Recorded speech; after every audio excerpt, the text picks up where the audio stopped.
দীর্ঘ ৩৫ বছর পরে চট্টগ্রাম বিশ্ববিদ্যালয়ের ছাত্র সংসদ নির্বাচন অনুষ্ঠিত হয়েছে। বিভিন্ন অব্যবস্থাপনা ছিল বা আমরা বিভিন্ন ত্রুটি লক্ষ্য করেছি।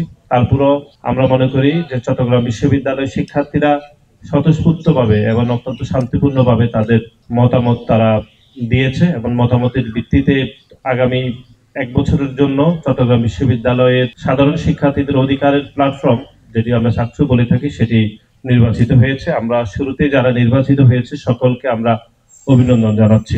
আপনারা জানেন যে জ্ঞান ও মুক্তিবুদ্ধি চর্চার কেন্দ্রবিন্দু দেশের অন্যতম শ্রেষ্ঠ বিদ্যাপীঠ চট্টগ্রাম বিশ্ববিদ্যালয়। মহান স্বাধীনতার সংগ্রাম থেকে ২৪-এর ঐতিহাসিক গণ অভ্যুত্থান, জাতির প্রতিটি ক্রান্তিকালীন সময়ে এই বিশ্ববিদ্যালয় সবসময় তার প্রত্যাশিত ভূমিকা পালন করেছে।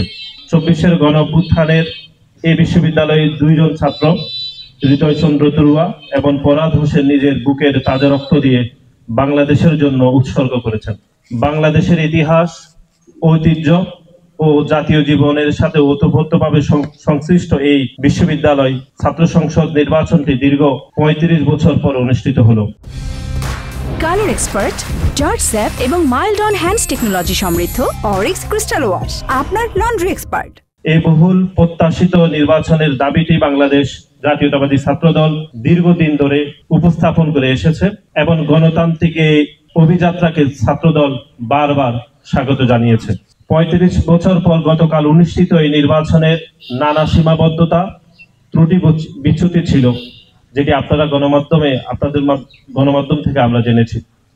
আপনারা লক্ষ্য করেছেন এই নির্বাচনে ভোট প্রদানকারীর জন্য অমোচনীয় কালির কোনো ব্যবস্থা গ্রহণ করেনি। এটি আমরা ঢাকা বিশ্ববিদ্যালয়ে এটি লক্ষ্য করেছিলাম ছাত্র সংসদ নির্বাচনের ক্ষেত্রে।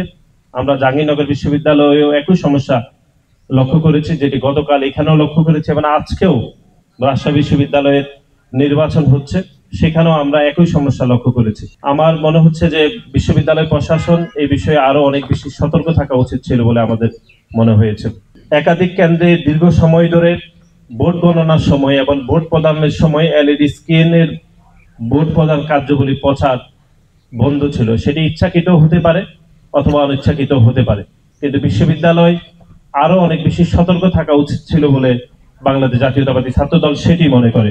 নির্দিষ্ট একটি প্যানেলের এজেন্ট নিজেই সাংবাদিকদের কেন্দ্রে প্রবেশের বাধা ঘটেছে, যেটি গণমাধ্যমে থেকে আমরা বাংলাদেশ জাতীয়তাবাদী ছাত্রদল জেনেছে এবং আমাদের যারা এজেন্ট ছিল বাংলাদেশ জাতীয়তাবাদী ছাত্রদল তারাও আমাদেরকে একই অভিযোগ দিয়েছেন। বিশ্ববিদ্যালয়ের উচিত ছিল এই বিষয়টি যথাযথ ব্যবস্থা গ্রহণ করা, কিন্তু গতকাল পর্যন্ত এই বিষয়ে আমরা এখনো পর্যন্ত কোনো কিছু আমরা লক্ষ্য করিনি।